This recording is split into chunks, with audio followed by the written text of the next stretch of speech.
Ah, pamplemousse, je te veux du soir au matin.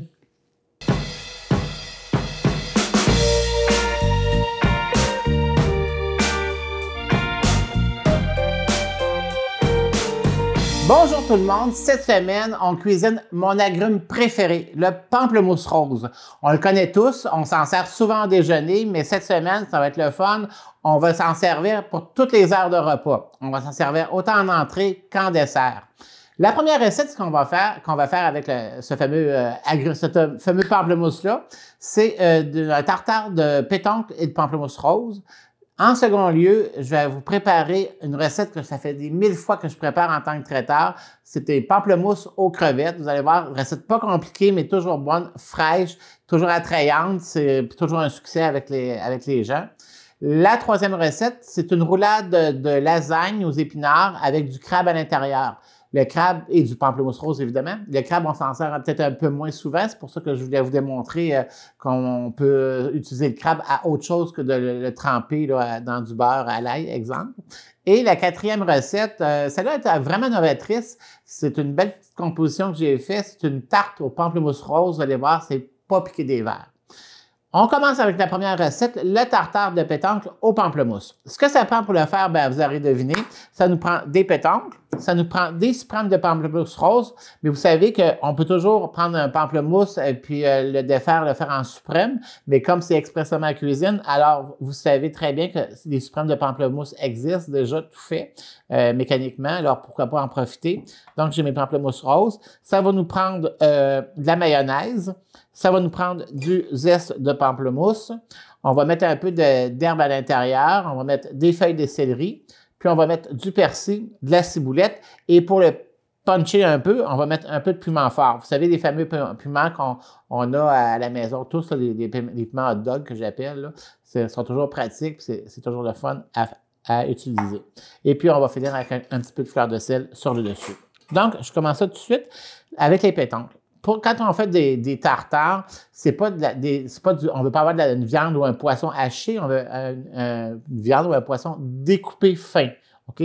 Donc, on va retrouver des petits morceaux, des petits cubes très fins, comme ici un petit peu, là. Je sais pas si on peut voir, mais c'est tout des petits morceaux. C'est vraiment ce que je veux avoir. Donc, en premier lieu, je vais mettre mes pétanques, évidemment. Je vais mettre un peu de zeste de pamplemousse, parce que les zestes, ça viennent toujours un peu plus puncher les saveurs, donc c'est plus intense.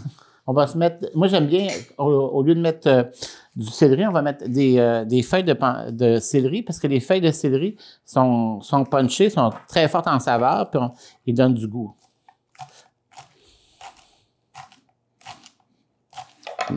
Comme ça, on va mettre un peu de feuilles de céleri. Un peu de persil. On va mettre de la ciboulette. Je vous conseille de mettre des ciboulettes fines, non pas des oignons verts, parce que comme vous savez, comme le pétanque a un goût fin, comme les pamplemousses aussi, parce que si on arrive avec un oignon vert, ça va être un petit peu trop, ou de l'oignon rouge encore, dépendamment des goûts, mais selon mon avis, à moi, ça va être un petit peu trop intense en goût d'oignon. On veut retrouver le goût du fruit de mer et du pamplemousse et non pas nécessairement le goût d'oignon. Le goût d'oignon, on veut l'avoir juste pour le puncher à la recette, pour la relever un petit peu, mais sans l'atténuer ni faire disparaître le goût du pamplemousse. Donc, on va mettre un petit peu. On va mettre notre piment fort. Et puis, à ça, on va rajouter peut-être un petit peu de sel. Je vais prendre un peu de sel. On ne mettra pas de poivre, parce que du poivre, à cause du piment, vous avez deviné que c'est déjà assez punché comme ça. On va mettre juste un petit peu de sel. Donc, je vais mettre un peu de mayonnaise. Puis, on va mélanger tout ça. Alors, on vient monter notre fameux tartare de pétanque. On peut le faire à la main si vous n'avez pas de petits anneaux pour faire une belle présentation, ou encore, vous pourriez prendre un carré si ce n'est pas un rond, ou encore un morceau de bois de conserve, ou en plastique, ou peu importe, puis vous le pliez avec un fond de verre. Moi, j'ai le petit truc, là, ça va aller assez rapidement. Mais, ou sinon, faites-le à la main, ça peut être joli aussi. On met ça, un fond de pamplemousse avec une bonne cuillerée de tartare de pétanque, puis on décore, puis ça va être aussi le fun. Parce que donc, je vais venir prendre des suprêmes de pamplemousse que je vais venir mettre dans le fond de mon anneau de métal. Puis, on va mettre une bonne cuillerée dans le milieu. Puis, on va venir finir par d'autres suprêmes de pamplemousse sur le dessus. Comme vous pouvez voir, c'est vraiment pas une recette compliquée. Ça se fait bien, puis c'est rafraîchissant, puis tout le monde aime bien ça.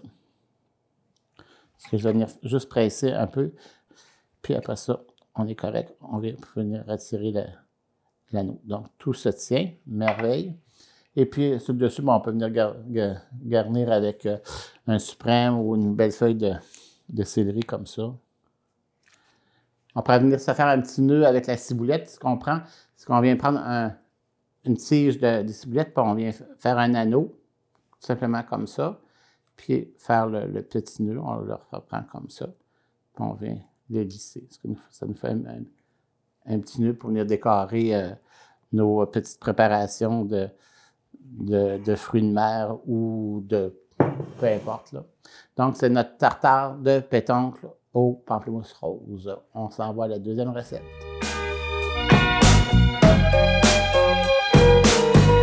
La deuxième recette, vous allez l'aimer. Elle est tellement facile à faire, puis ça prend pas tant d'ingrédients que ça. Dans un premier temps, vous aurez deviné certainement que ça prenait des suprêmes de pamplemousse rose. Ça nous prend des crevettes. Moi, je préfère les crevettes de Matane, les petites crevettes, parce qu'elles sont un petit peu plus sucrées pour aller avec cette recette-là qu'une grosse crevette comme avec un 25 ou un autre grosseur, là. Je trouve que le mariage des deux saveurs est excellent et bon à avoir. Sur le dessus de ça, parce que finalement, on va mixer les deux ensemble. Vous voyez que c'est vraiment pas compliqué. Sur le dessus, on va mettre une sauce mayonnaise qu'on va faire à partir de mayonnaise de base. Puis, Dieu merci, utiliser vraiment de la mayonnaise, hein, pas de la sauce à salade, parce que ça fera pas les mêmes goûts et les mêmes effets. On va mettre un peu de cayenne, cette fois-ci, pour puncher. On va mettre un peu encore de zeste de pamplemousse. Et on veut pas que la sauce soit trop dense, exemple, parce qu'une mayonnaise, des fois, c'est assez épais. Donc, on va venir prendre du fameux jus de pamplemousse rose, quelques gouttes qu'on va allonger la mayonnaise pour que ça nappe, là, que ça fasse un petit peu comme une sauce, puis que ça puisse rentrer dans les crevettes et les pamplemousses. Donc, pour ce faire, on va commencer tout de suite par la sauce. Je vais prendre la mayonnaise. Je vais mettre un petit peu de cayenne. Vraiment pas compliqué, hein? Et puis, on va mettre un petit peu de ciboulette à l'intérieur. Notre ciboulette, on va mettre, pour toujours puncher, j'adore mettre des zestes, autant dans une recette, c'est qu'il y a du citron ou de la lime, de venir mettre un peu de zeste, ça punch, ça met de la densité de saveur. Ça fait que, donc, on va faire la même chose avec le pamplemousse. Voilà, on va mettre un peu de sel. On va éviter le poivre parce que vous avez compris que le piment de Cayenne a donné le punch. Puis, je vais mettre un petit peu de jus, mais pas beaucoup, là, juste un petit peu de jus de pamplemousse pour vraiment strictement allonger la sauce.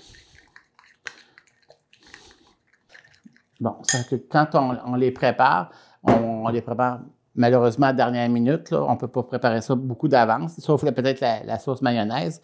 Je vais vous en faire une. C'est des coupes à cocktail de crevettes. J'ai rempli ça d'eau. Je les ai mis au congélateur, donc ça fait un côté tout givré. Puis on va venir mettre une feuille de laitue frisée. Donc la technique, c'est que j'enlève la partie de la tige ici. Puis je vais venir juste, donc on vient avec une feuille, puis je viens juste la couper, puis la mettre, en faire un cercle avec pour venir remplir ma cavité. OK? Après ça, ben là, c'est pas compliqué. On alterne des suprêmes de pamplemousse avec des crevettes, des suprêmes de pamplemousse et encore des crevettes. Comme je vous dis, c'est vraiment pas la recette la plus compliquée, mais c'est toujours appétissant, c'est toujours tape à l'œil, puis les gens adorent ça. Donc, mettons, quand je suis prêt à le servir, donc je viens prendre ma sauce, puis je viens en mettre une bonne cuillère à soupe dessus. Voilà. Ça fait un petit cocktail de crevettes au pamplemousse rose et je vous jure que c'est délicieux et servez-les bien froids.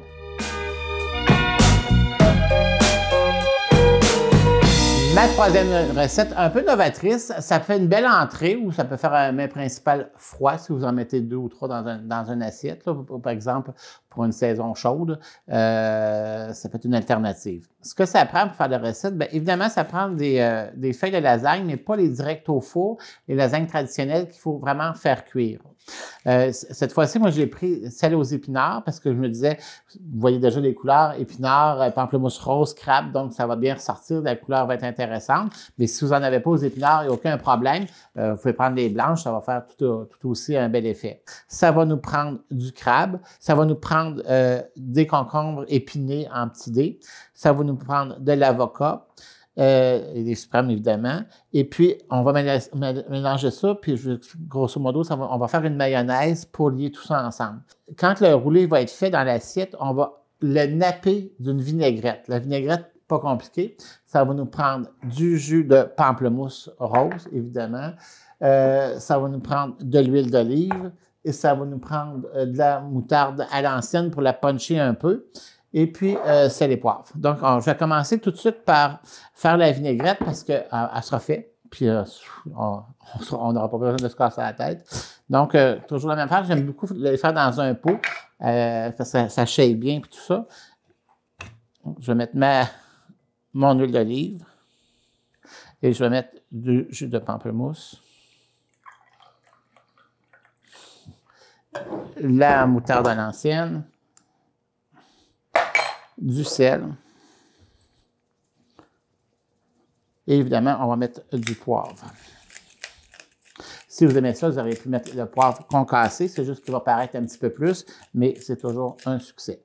Puis, c'est ça. Donc, on met le couvercle et puis shake, shake, shake.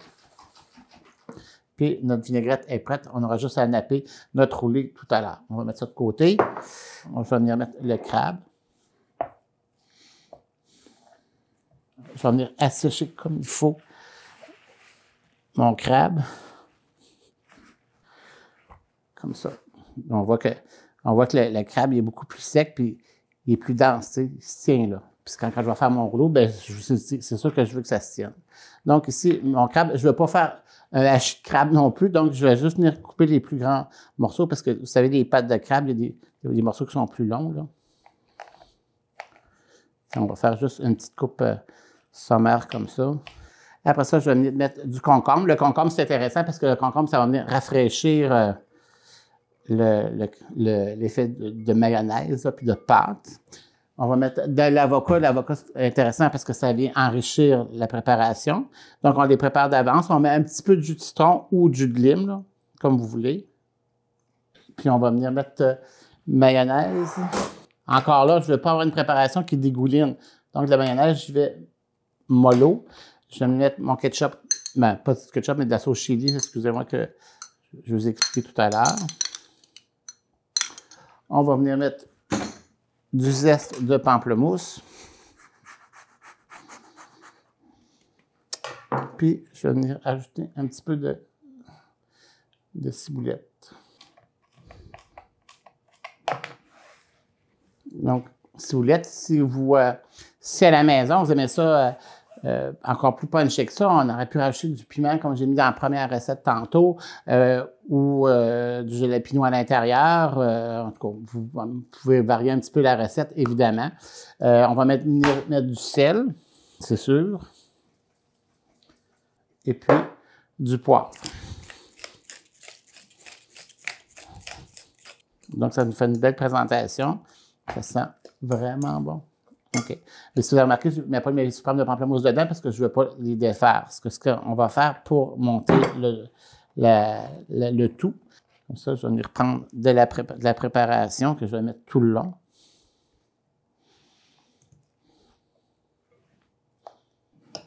Quand on fait des rouleaux un peu comme le principe d'un gâteau roulé, c'est que la partie qu'on va commencer, on peut être un peu plus épaisse pour meubler le centre de la roulade. Comme un gâteau roulé, quand on met de la crème fouettée, vous savez, puis des fruits. Puis vers la fin, on en met moins. Parce que quand ça va rouler, sinon la préparation intérieure va tout se pousser puis ça va sortir à l'autre bout. Parce que si j'en mets moins un peu ici, ben ici, c'est pas grave, là, ça va être au centre. Parce que donc, ça va se rouler puis ça va rester au centre. Je vais venir mettre quelques suprêmes de pamplemousse. Comme ça. Toujours le même principe. On va se prendre une feuille de laitue pour faire un nid dans le fond, un nid visuel pour la préparation. Est-ce que je viens la tourner? Je mets ça au fond comme ça. Puis on vient rouler tout ça. Donc, ça fait comment? Un bon rouleau. Parce que ça, c'est une étape de fait. Parce que si, exemple, vous recevez, vous pourriez faire cette étape-là déjà à l'avance, la mettre au frigo avec un papier, une pellicule plastique. Puis en dernière minute, je viendrais prendre ma vinaigrette. Puis je viendrais napper la pâte un petit peu pour la puncher un peu, parce que c'est sûr que la pâte alimentaire est comme, comment je dirais ça, est comme neutre un peu, là, OK? On peut venir décorer avec des petits suprêmes de pamplemousse sur le dessus. Donc voilà pour notre roulade de lasagne aux épinards, crabes et pamplemousse rose. Bon appétit! On est rendu à faire notre dessert, le dessert au pamplemousse rose. Je me suis inspiré d'une tarte, vous savez, la fameuse tarte clam pie, la tarte à la lime, pour créer cette recette-là. Donc, vous avez compris, ça sera une abaisse de pâte sablée avec un genre de costard au jus de pamplemousse rose, décoré de suprême de pamplemousse. Vous allez voir, c'est très rafraîchissant, c'est délicieux. Donc, la base, c'est une pâte sablée. Une pâte sablée, c'est quoi? C'est comme un peu une pâte à biscuit, un peu. Tu sais, un biscuit sablé, vous savez, c'est très friable. Ça n'a rien à voir avec une pâte brisée, là. Ce que ça prend pour la faire, ben, ça prend de la farine, évidemment. Ça va prendre du sucre. Ça va nous prendre du beurre. Ça va nous prendre de la poudre à pâte. La poudre à pâte va donner une espèce de fait de légèreté parce que ça va gonfler un peu, mais pas tant que ça, mais juste, tu sais, pour que ça soit friable puis gonfler un peu, pas massif. Ça va nous prendre aussi des jaunes d'œufs et ça va nous prendre, dans ce cas-ci, de la poudre d'amande. La poudre d'amande, ben, vous pouvez l'acheter, je vais vous en montrer, vous pouvez l'acheter toute faite, c'est comme une farine d'amande, on appelle ça farine d'amande. Je passe ça tout de suite. Dans le robot culinaire, on va mettre une tasse de farine. Ma tasse de farine. On va ajouter une demi-tasse de sucre blanc. Je vais rajouter une demi-tasse de poudre d'amande. Et ça va nous prendre une cuillère à thé de poudre à pâte. Puis 6 cuillères à table de beurre. Bon, là, cette partie-là, maintenant qu'elle est faite, on va venir pulvériser tout ça.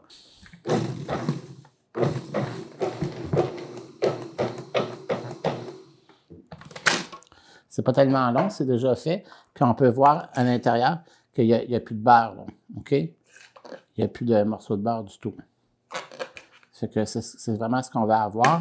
Donc, mon gras est venu enrober mes particules de farine et de poudre d'amande, mais sans détremper ni imbiber la farine pour que ça devienne une masse grasse. C'est pas ce qu'on veut. Donc, c'est toujours préférable, dans ce cas-là aussi, de travailler avec le beurre le plus ferme possible, non pas du beurre mou.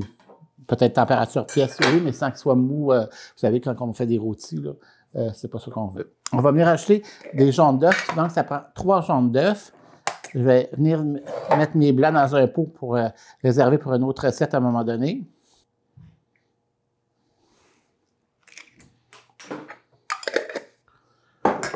Et je remets le couvercle et on retourne ça à la puce pour mélanger sans faire une pâte ferme, mais mélanger juste un peu la préparation.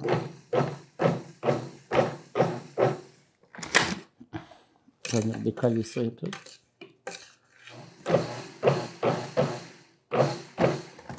Donc, notre préparation ici, on va venir la mettre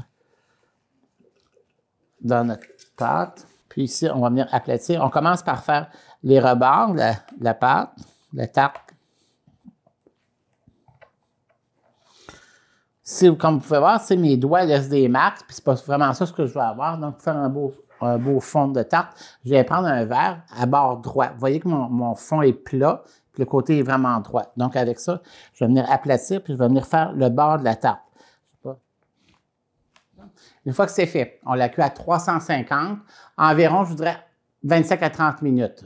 Une fois que c'est fait, on la refroidit et c'est là que la magie de la tarte arrive. C'est la fameuse garniture au jus de pamplemousse rose. On la fait tout de suite. Pour ce qui est de la costarde au jus de pamplemousse, ben, c'est ni plus ni moins qu'une crème pâtissière, mais sans produits laitiers, au jus de pamplemousse. Ce que ça prend pour le faire, ben, ça nous prend du sucre, ça va nous prendre de la fécule de maïs, une pincée de sel, vous savez, pour puncher le fameux sucre. Ça va nous prendre des jaunes d'œufs, et puis ça va nous prendre du beurre pour adoucir tout ça, pour rendre ça un peu plus moelleux en bouche. Et puis évidemment, notre ami le zesteur avec, sans oublier, ma vedette de cette semaine, du zeste de pamplemousse rose. Donc, on part ça, on met notre sucre, la fécule de maïs. On vient mélanger bien comme il faut tout ça. OK? On va en faire juste une poudre. On va mettre notre pincée de sel. Et puis, je vais venir ajouter 2 tasses de jus de pamplemousse. Puis, vous n'arrêtez pas de mélanger jusqu'à épaississement.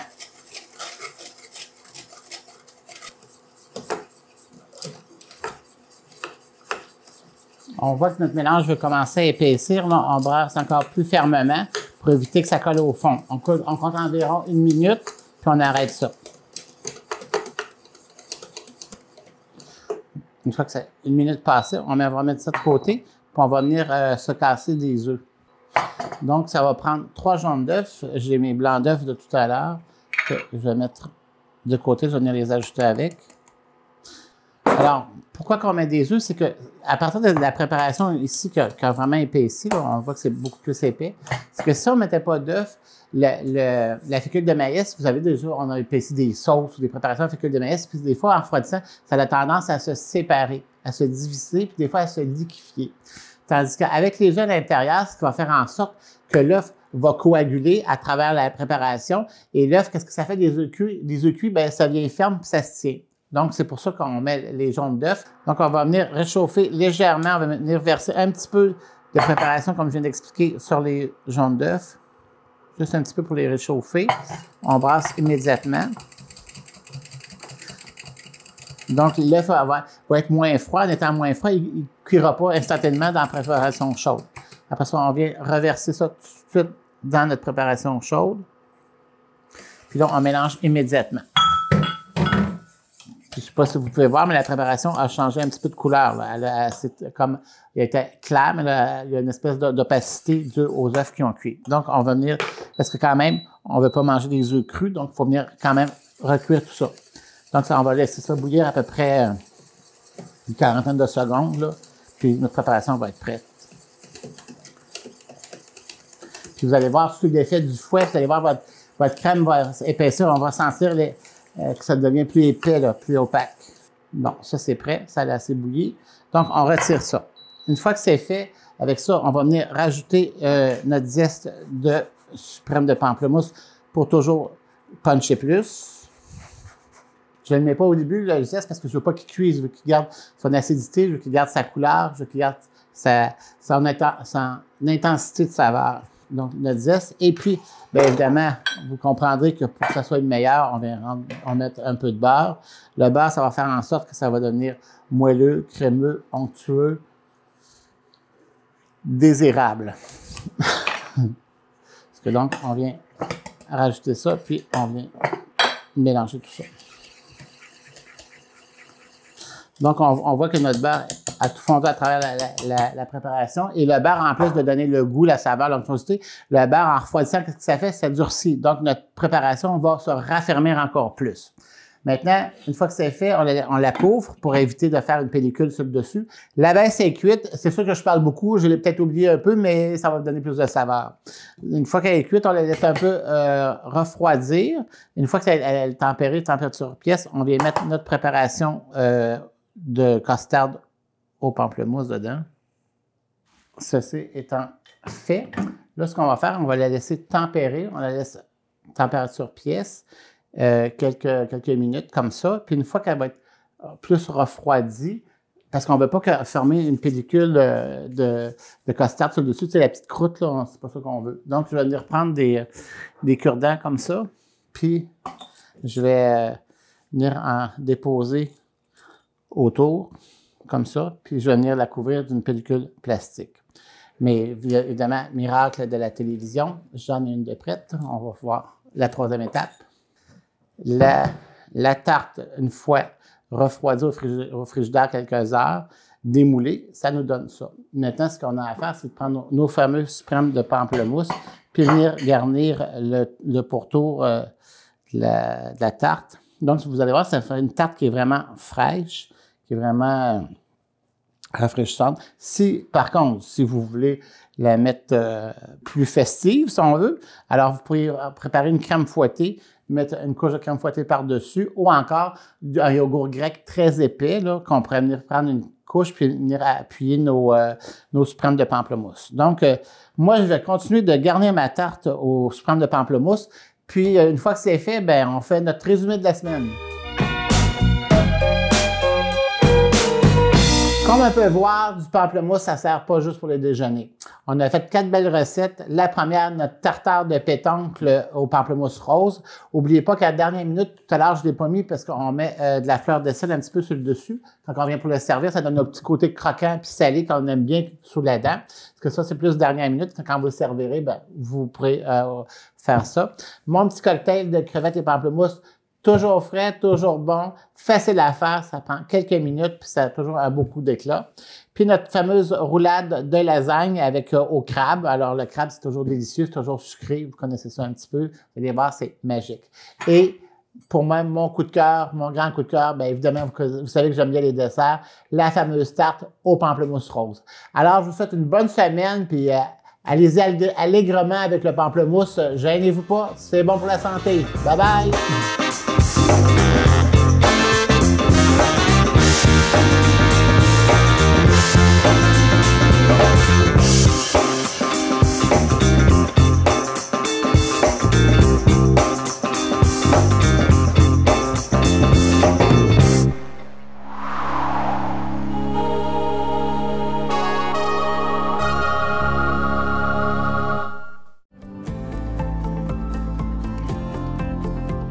On est dans un monde d'images, de paraître, alors que c'est le contenu qui compte. Puis le contenu, bien, il est produit par qui? Il est produit par vous. Puis moi, le contenu que je veux, c'est le contenu de gens qui s'intéressent aux mêmes enjeux que moi, qui sont du même secteur que moi, du monde qui vivent dans mon milieu, dans ma communauté, proche de chez nous. Bien ça, c'est tout ce que tu retrouves dans les télés communautaires autonomes. C'est pour ça qu'il faut que tu regardes ces télés-là. De toute façon, je sais que tu le regardes en ce moment, et puis je te donne du bon contenu. Hein? Donc, c'est déjà un pas dans la bonne direction. Je suis fier de toi.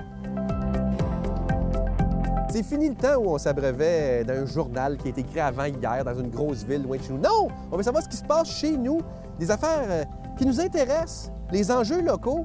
Tu sais, la télévision communautaire autonome, bien, ça parle de nos vrais gens, de nos vraies nouvelles. C'est pour ça que faites comme moi, regardez cette télé-là, c'est là que ça se passe. Oh que oui!